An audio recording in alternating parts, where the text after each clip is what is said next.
First of all, I was in the garden pottering, and then I got terrible pains in my legs and I couldn't walk. I had to use the garage to help me in. Finally I got in, sat on that chair. I thought, I'll have to phone up. So I phoned the surgery and I wanted some advice on what to do, you see. So I asked for Dr. Atkinson. Anyway, a little while later, she rang me back and said, no. After I told what was wrong, she said, I want to see you in the morning. I went the next morning and she'd left a message at the desk for me to go straight to Chorley Hospital and have a blood test. I came home, it would be about 11 o'clock. And shortly after, Chorley rang me to say they wanted me in now. So my daughter-in-law took me. And I don't remember what they were doing at me, but I remember the nurse saying to my daughter-in-law, she looks very well, but in fact she's very poorly. And then I don't remember anything else until I woke up in intensive care. I don't know how long I was there. But when I woke up, all my family was there. And my great-granddaughter was side of me saying, get better, Nan. I love you. And then I looked and I thought, look at Nora. But I never thought to ask them why they were there, because they lived in Scotland, you know. And then my grandson from Ireland came in, but it still never dawned on me why they were there at all. Sandra had asked the nurse what were the chances of me being all right, and she said no, she probably last about 12 hours. So, and then I don't remember anything else until I woke up in Chorley. And I didn't know how I'd got to Chorley, because I was in Preston, you know. And then all I remember is them treating me, you know. I didn't know what was the matter with me, you know. So just went from there.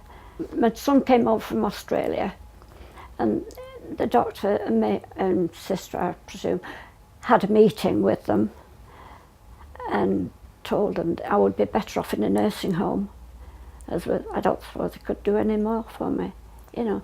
And all my children said no, definitely not. And the doctor who was there, he said, well, I said to my daughter, it's the best for her, she'll be better in a nursing home. I said no, you know, we'll take her home. When I got home, everything was in place. My hospital bed was here, everything. When the carers came, they had on their papers, end of life care. You know, I didn't know that at the time, mind you, know. To allow my other two children to carry on working, my son from Australia decided he would stay at home and look after me, which was absolutely wonderful. And when the carers came, he used to ask them everything, what they were doing, how he could do it, you know, and he literally took over. He rigged the house up, I had a buzzer by the side of the bed. He'd one in his bedroom, one outside, one in his bathroom. They were all over the house, so I'd only to ring and he was there.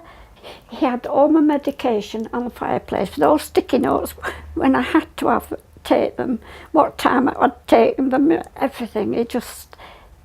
Everything. And when they came, they had to explain to him what they were doing, because in case they didn't come and he had to do it. So he wanted to know everything that was going on. The carer was coming in 4 times a day, and then gradually it was dropped to one carer coming in the morning, one at dinner time and one at night. Obviously at that time I still had a catheter in, so they were still medically looking after me that way, you know. So and then I decided I didn't want that, because I knew when I wanted to go to the bathroom. So I asked Carol, would she take it out? And she said no. So she rang the doctor up, he rang the hospital up, and then they said yes, I could have it out, but I would be incontinent, because I'd had it in about 3.5 months and more. I would be incontinent. So she took it out. So she said to me, be prepared for that. I said, I won't be. And I wasn't. I looked at that commode, I wasn't using that. No way. So next thing, my goal was to get into the bathroom properly, which I did, you know.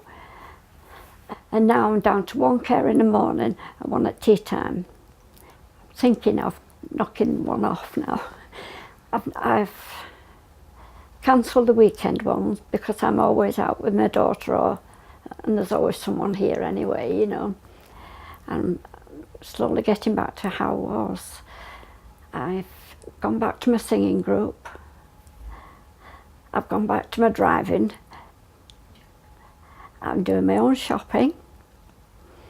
I'm doing most of my own housework.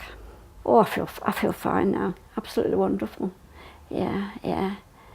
I don't think twice about anything. If I want to do it now, I can do it, you know. I went to see Dr. Banjay for something, and he couldn't believe it was me, you know, and he said to me, how have you got here? I said, by car. He said, well, who's drove you? I said, me. He said, oh, he couldn't believe it.